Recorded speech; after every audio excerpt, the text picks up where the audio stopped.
আসসালামু আলাইকুম প্রিয় দর্শক, অন্য মঞ্চের আলোচনায় আপনাদের সকলকে আমন্ত্রণ জানাচ্ছি। বেচারা ইউনূস না পারলো জাতিসংঘের মহাসচিব হতে, না পারলো বাংলাদেশের রাষ্ট্রপতি হতে, তাহলে কি কিছুই পাবে না? আমাদের প্রধানমন্ত্রী তারেক রহমান মানুষ খারাপ হলেও লোকটা কিন্তু ভালো। তিনি ডক্টর ইউনূসের জন্য একটা সান্ত্বনা পুরস্কারের ব্যবস্থা করেছেন। আজকে কি সেই পুরস্কার সেটা নিয়ে কথা বলবো। এছাড়া সেপ্টেম্বর মাসে জাতিসংঘের সাধারণ অধিবেশনের যে সভাপতি পদে নির্বাচিত হয়েছেন বাংলাদেশের পররাষ্ট্রমন্ত্রী ডক্টর খলিলুর রহমান, তিনি নিউ ইয়র্ক যাবেন, কিন্তু এর সাথে তাকে একটি বাড়তি দায়িত্ব দিয়েছেন তারেক রহমান। দেখা যাবে তিনি সেই দায়িত্ব পালন করতে পারেন কিনা। গতকাল মন্ত্রী পরিষদের রদবদল হয়েছে, এর মধ্য দিয়ে বাংলাদেশের ইতিহাসে একটি রেকর্ড সৃষ্টি হয়েছে। এছাড়া ইসলামিক ন্যাটো বলে নতুন সামরিক জোটে বাংলাদেশ যোগ দেবে কিনা সেটা নিয়ে আলোচনা শুরু হয়েছে। আজকে এইসব বিষয় নিয়েই কথা বলবো। শেষ পর্যন্ত আপনারা শুনলেন বাংলাদেশের সাবেক পররাষ্ট্র। প্রিয় বন্ধুরা, প্রীতি, সালাম এবং শুভেচ্ছা নেবেন। শুরুতেই বলছিলাম যে জাতিসংঘের মহাসচিব হওয়ার যে একটা ধুয়ো তুলেছিল, কিন্তু এই বছর জাতিসংঘের মহাসচিব হবে মূলত ল্যাটিন আমেরিকার থেকে। আপনি যদি জাতিসংঘের সাবেক সকল মহাসচিবের ডেটা অ্যানালিসিস করেন, কেউ কিন্তু নির্বাচিত হবার সময় 80 বছর কিংবা তার উপরে ছিল না। এবং বাংলাদেশ থেকে এবছর জাতিসংঘের মহাসচিব হওয়ার কোনো সুযোগই নেই। তারপরেও ডক্টর ইউনূস সেন্টার একটা অপপ্রচার রটিয়েছিল যে ডক্টর ইউনূস জাতিসংঘের মহাসচিব হবে। তো সেটা তো এখন সময়ের সাথে সাথে উন্মোচিত হয়ে গেছে যে ডক্টর ইউনূসের জন্য ওই পদটি নেই। কিন্তু সর্বশেষ চেষ্টা করেছিল রাষ্ট্রপতি হওয়ার জন্য, এবং গত বছর 13ই জুন যে লন্ডন বৈঠক হয়েছিল সেখানে কিন্তু তারেক রহমান তাকে কথা দিয়েছিল যদি শারীরিক মানসিকভাবে সক্ষম থাকে তাহলে তাকে রাষ্ট্রপতি করা হবে। তো তারেক রহমানও পল্টি দিচ্ছেন। তো এইটা নিয়ে আমি কয়েকদিন আগে বলেছিলাম যে একটি অসুখের নাটক করেছিলেন, একটা হাসপাতালে ভর্তি হচ্ছিলেন, এবং তখন ইউনূস সেন্টার যখন বুঝে গেছেন যে কোনো দিক ভাবেই হচ্ছে না, তখন তারা এভাবে রটানো শুরু করলো যে ডক্টর ইউনূসের শরীরটা ভালো না, তিনি এসব বড় দায়িত্ব নিতে পারবে না। কিন্তু তারেক রহমান তাকে সান্ত্বনা পুরস্কার দিচ্ছেন। মন্ত্রী পদমর্যাদায় তাকে উপদেষ্টা হিসেবে নিয়োগ করা হবে এবং তিনি অবৈতনিক হিসেবে কাজ করবেন, অর্থাৎ এই পদের বিপরীতে তিনি কোনো বেতন নেবেন না, তবে অন্য অন্য সুযোগ সুবিধা, নিরাপত্তা এগুলো পাবেন। এই উপদেষ্টার দায়িত্ব কি? অনেকগুলো দায়িত্ব তার উপরে। একটা হলো বাংলাদেশের ফরেন পলিসি রিলেটেড কাজ কারবার করা, আর একটা হলো যে বাংলাদেশে বিনিয়োগ বৃদ্ধি করার ব্যাপারে তিনি চেষ্টা করবেন, বিদেশ থেকে তিনি বাংলাদেশে বিনিয়োগ আনবেন। রোহিঙ্গা সমস্যার সমাধান তিনি বলেছিলেন যে আগামী ঈদ রোহিঙ্গারা তাদের মাতৃভূমিতে করবে, তো রোহিঙ্গা সমস্যার সমাধান তিনি করবেন।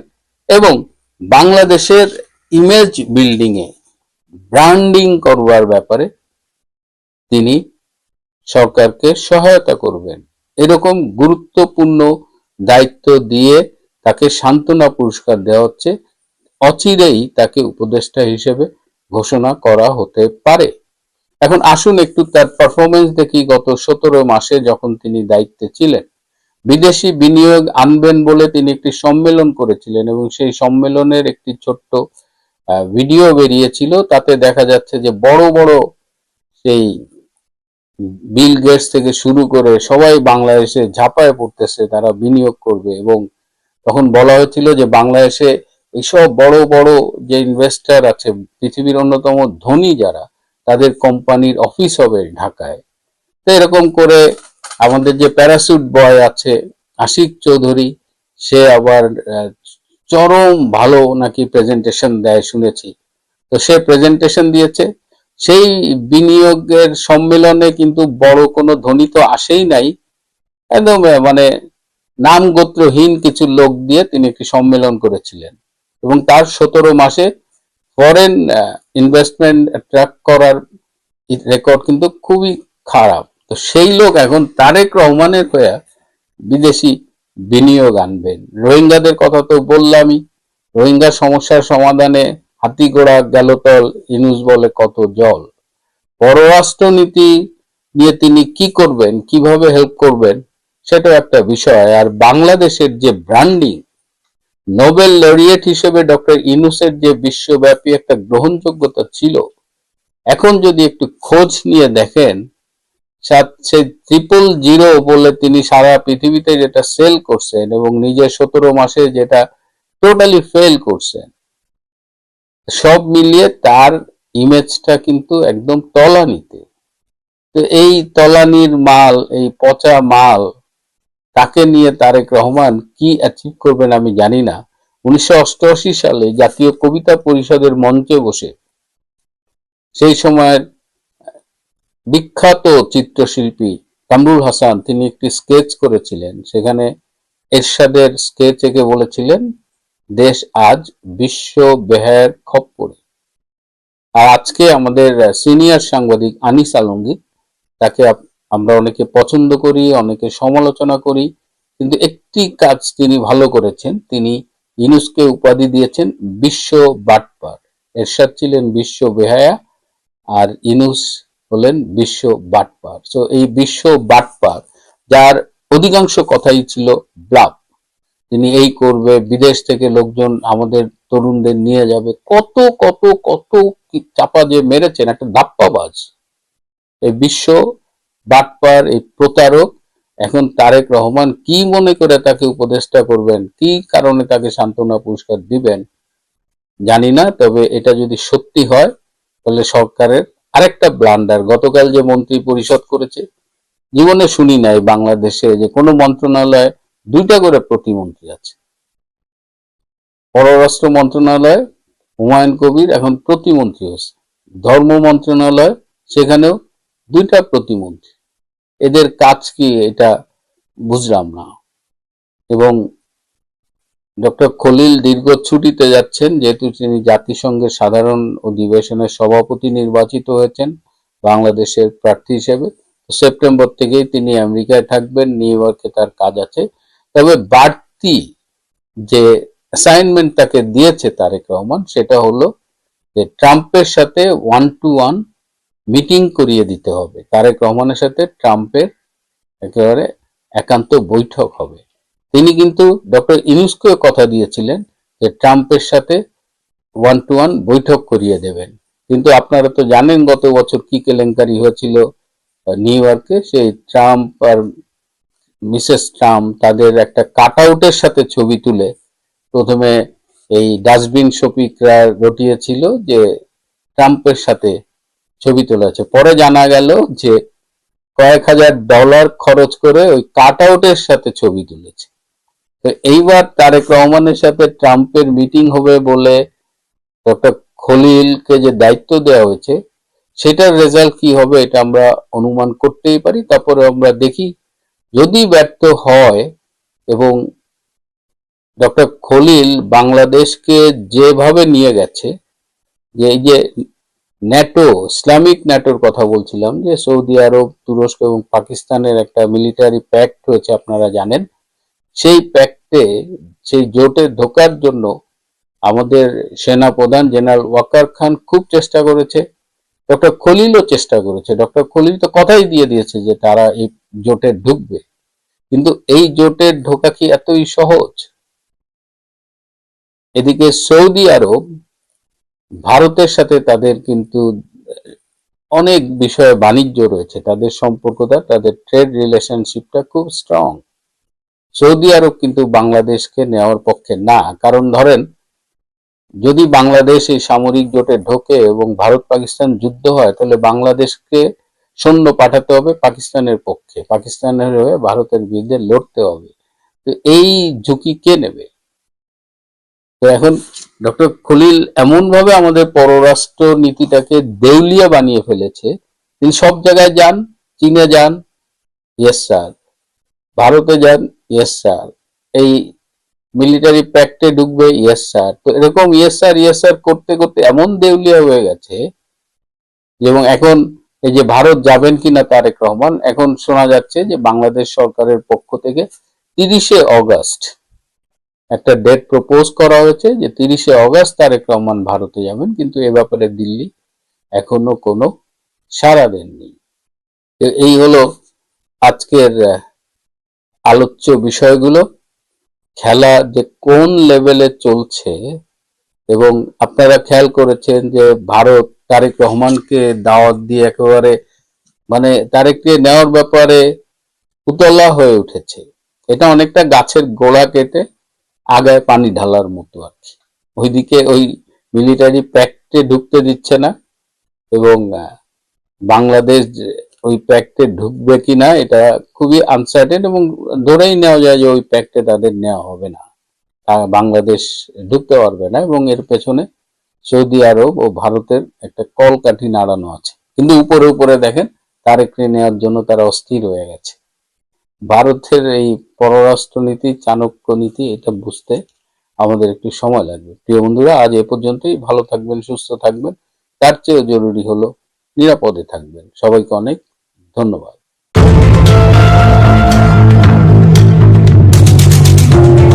আসসালামু আলাইকুম রহমতুল্লাহি ওয়া বারাকাতুহু। সম্মানিত দর্শক, বাংলাদেশের পররাষ্ট্রমন্ত্রী ডক্টর খলিলুর রহমান, নানা কারণে তিনি এখন আলোচিত, কারো কারো কাছে সমালোচিত। অনেক ক্ষেত্রে কেউ কেউ তাকে বিতর্কিত করার চেষ্টা করছেন। তার বাংলাদেশে আগমন, ইউনূস সরকারে তার অন্তর্ভুক্তি, পরবর্তীতে নিরাপত্তা উপদেষ্টা হওয়া, এবং সেখান থেকে একেবারে ম্যাজিক্যালি, জাদুকরী ভাবে তারেক রহমান সাহেবের সঙ্গে তার বৈঠক পরবর্তীতে নির্বাচনের পর পররাষ্ট্রমন্ত্রী হিসেবে নতুন সরকারে তার শপথ গ্রহণ, সব মিলিয়ে এরকম ম্যাজিক্যাল ঘটনা, মানে একজন ব্যক্তিকে নিয়ে খুব অল্প সময়ের মধ্যে, মাত্র 1.5 বছর সময়ের মধ্যে 18 কোটি মানুষের দেশে যে ঘটনাগুলো ঘটেছে, এইরকম ম্যাজিক্যাল ঘটনা হাজার বছরের রাজনীতিতে ঘটে না। যখন শের শাহের অর্থমন্ত্রী রাজা টোডরমল, তাকে সম্রাট আকবর অল অন এ সাডেন এনে মুঘল দরবারে তিনি প্রকাশ্যে তাকে রাষ্ট্রের অর্থমন্ত্রী বানালেন, তখন সারা বিশ্ব কেঁপে উঠেছিল।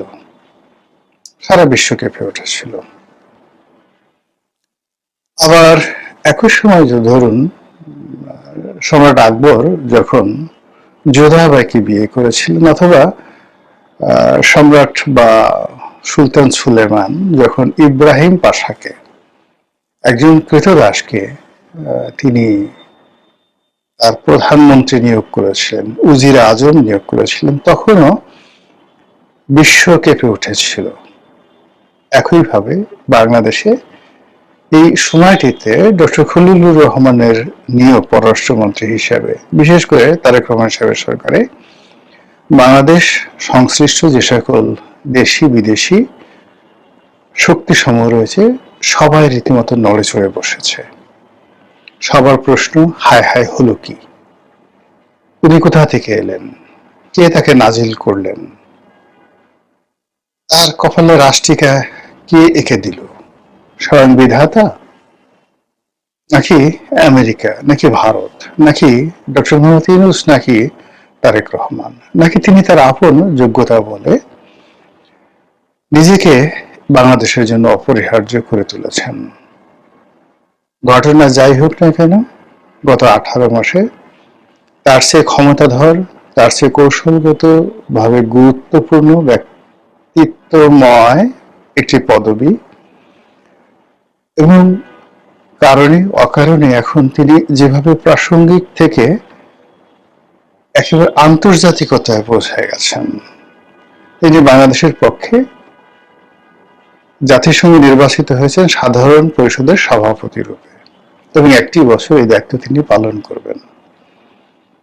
কাজে তাকে অ্যাভয়েড করা, তাকে তুচ্ছ-তাচ্ছিল্য করা বা তাকে অগুরুত্বপূর্ণ মনে করার মতো নির্বুদ্ধিতা বাংলাদেশের সাধারণত রাজনৈতিক মহলে কারো হবে না। আমার দুর্ভাগ্য বা সৌভাগ্য আমি জানি না, এই ভদ্রলোককে আমি কখনো সামনে দেখিনি, কখনো তার সঙ্গে আমার কথা হয়নি।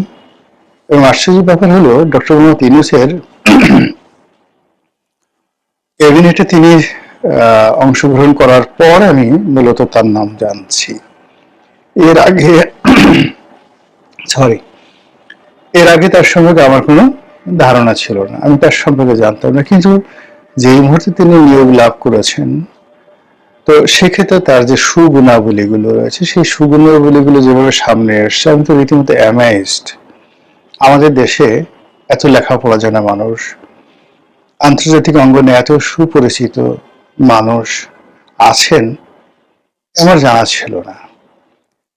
এরপর ইউনূস জমানাতে তিনি আসলে অত কথা বলেননি, কিন্তু তিনি যে এত সুন্দর ইংরেজি বলতে পারেন, এত সুন্দর বাংলা বলতে পারেন, আর তার যে ডিপ্লোম্যাটিক ল্যাঙ্গুয়েজ,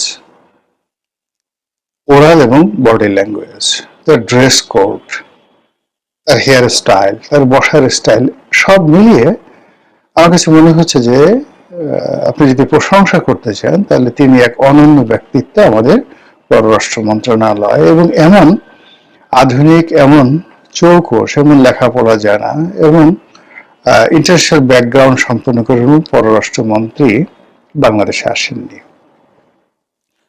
তো সেই অর্থে তারেক রহমান সাহেবের মতো মানুষের সঙ্গে তার সংযুক্তি, তার সরকারের অন্তর্ভুক্তি, এটি সরকারকে আহ্লাদিত করবে, সরকারকে আন্তর্জাতিক অঙ্গনে পরিচিত করবে। এবং তিনি তার এই বাংলাদেশের যে পোর্টফোলিও, এটি নিয়ে জয়শঙ্করের সঙ্গে বসুন কিংবা ধরুন মার্কিন পররাষ্ট্রমন্ত্রীর সঙ্গে বসুন, রাশিয়ান পররাষ্ট্রমন্ত্রীর সঙ্গে বসুন, কোনো জায়গাতেই তাকে ইনফেরিয়ার মনে হয়নি, বরং মনে হয়েছে যে না, তার সে যোগ্যতা আছে।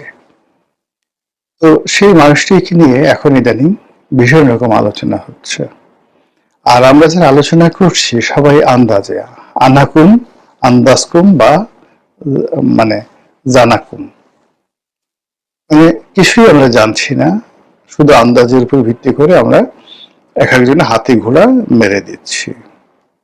আমরা গল্প ফাঁদ তৈরি করছি যে তার সঙ্গে সরকারের সম্পর্ক ভালো যাচ্ছে না, তিনি সরকারকে বিভ্রান্ত করছেন, তিনি তারেক রহমান সাহেবকে জোর করে ভারতমুখী করার চেষ্টা করছেন, তিনি ভারতের পারপাস সার্ভ করছেন, আর এক পক্ষ বলার চেষ্টা করছে তিনি আমেরিকার পারপাস সার্ভ করছেন।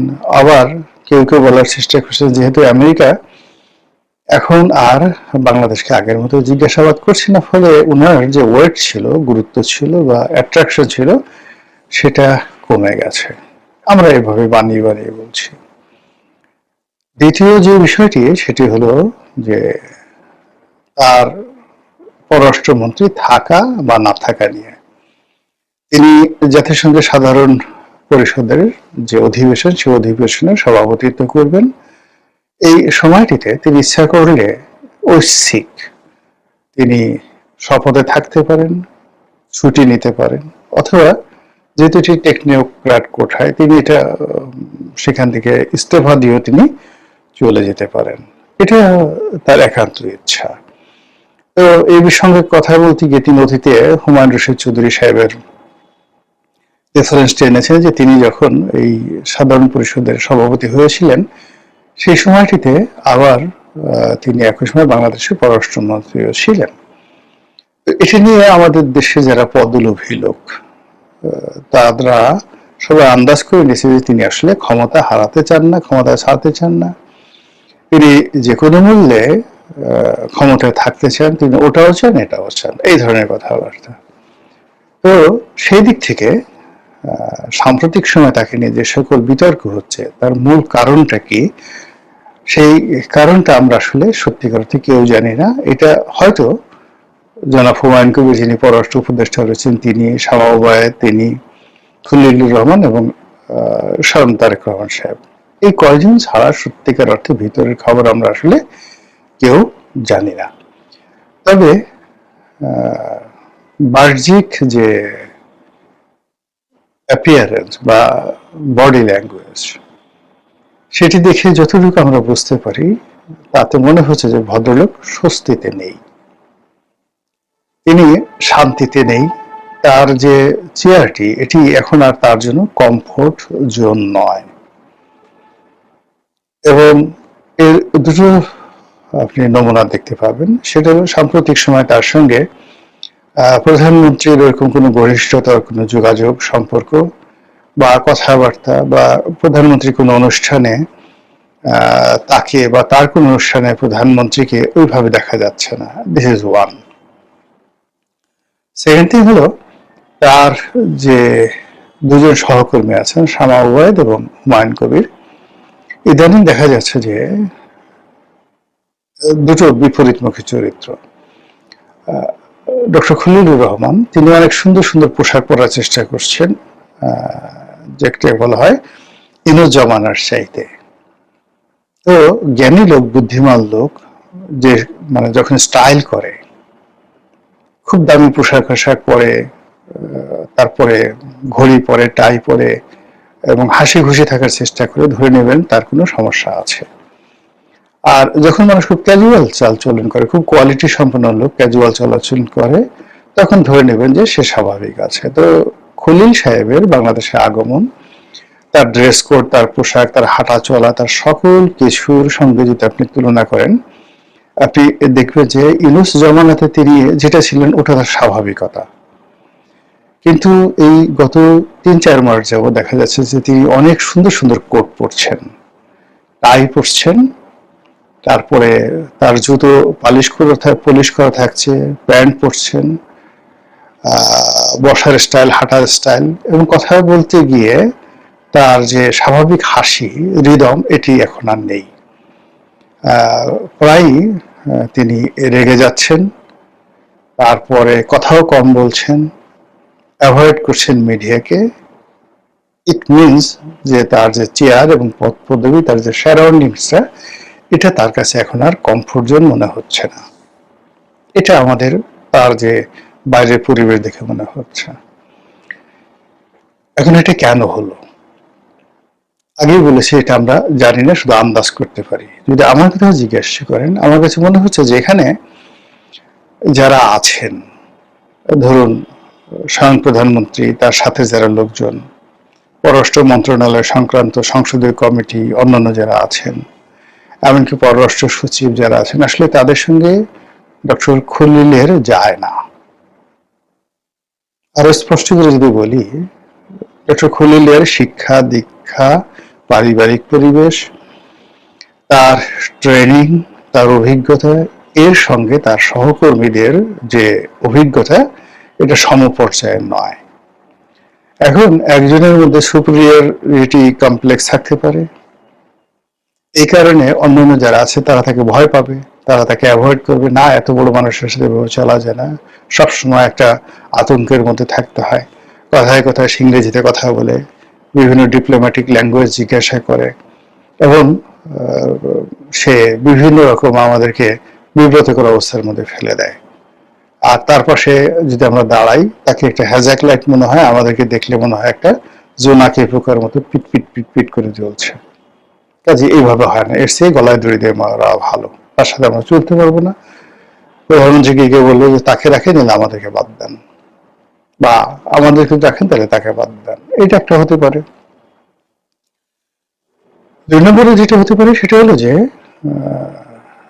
স্বয়ং খলিলুর রহমান সাহেব তিনি বিব্রত বোধ করতে পারেন। এই কারণে হলো যে তিনি দেখতে পাচ্ছেন যে তার কোনো পলিটিক্যাল কানেক্টিভিটি নেই, এই সরকারে তার কোনো বন্ধু নেই, তার কোনো সুবাধ্য নাই। তারপরে প্রজাতন্ত্রের কর্মকর্তা কর্মচারী যারা আছেন তারা সবাই সারাক্ষণ প্রধানমন্ত্রী কাকে ভালোবাসেন, কার দিকে তাকান, কার পলিটিক্যাল কানেক্টিভিটি আছে, কার সঙ্গে সেই বগুড়ার সম্পর্ক আছে, এই বিষয়গুলো বিবেচনা করে তাকে মানুষজন সালাম দেয়, এমনকি পুলিশও তাদেরকে সালাম দেয়।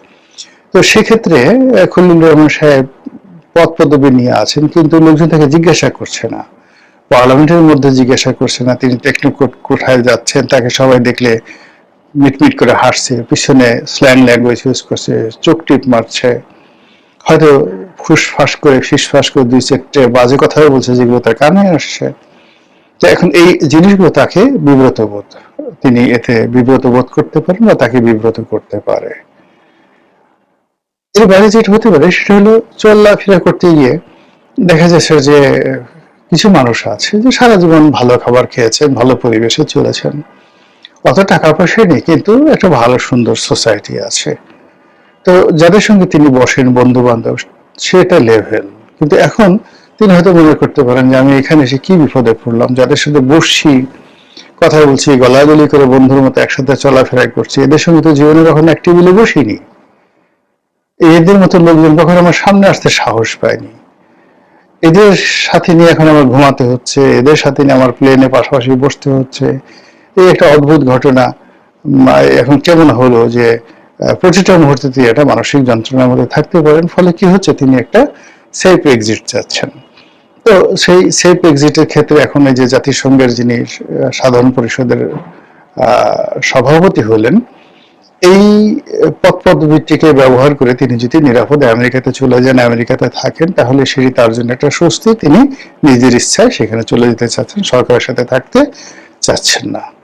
আবার অন্যদিকে সরকার চিন্তা করছে যে এই মুহূর্তে পররাষ্ট্র মন্ত্রণালয়ের মতো একটা মন্ত্রণালয়, যেভাবে খলিলুর রহমান সাহেবের একটা ব্র্যান্ডিং আছে, নেম আছে, ফেম আছে, তো সেই জায়গাতে হঠাৎ করে যদি একটা ভ্যাকুয়াম তৈরি হয়, তাহলে লোকজন কি বলবে, প্রতিপক্ষ কি বলবে, দেশের বাইরে কি অবস্থা হবে, বা এটা আমরা কিভাবে সামাল দেব, এই বিষয়গুলো নিয়ে সরকারের সঙ্গে ডক্টর খলিলের যে টানা পড়েন সেটা হতে পারে। এর বাইরে আমাদের মতো যারা বিভিন্ন কন্টেন্ট ক্রিয়েট করি, বা আমরা পররাষ্ট্র বিষয়ে অনেক বুঝি না, বা আমরা চাই কারো একটু প্রশংসা করার সাথে সাথেই বা কারো একটু বিপক্ষে বলার সাথে সাথে আমরা চাই যে আমাদেরকে একটু পাত্তা দেখ। এইভাবে অনেকগুলো যারা এই কন্টেন্ট ক্রিয়েট করেন, টক শো করেন, যারা যথেষ্ট এই কথাটা জনমত তৈরি করতে পারেন এটা বলা যায় না, তবে নইসেন্স ক্রিয়েট করতে পারেন যথেষ্ট। এই ধরনের নইসেন্স ক্রিয়েটার যারা আছেন, কন্টেন্ট ক্রিয়েটার ওরফে নইসেন্স ক্রিয়েটার, তারা ইদানিংকালে তাকে নিয়ে খুবই নেতিবাচক আলাপ আলোচনা করছে, যেগুলো শোনার পর আসলে যে কোনো মানুষের মন খারাপ হয়ে যায়।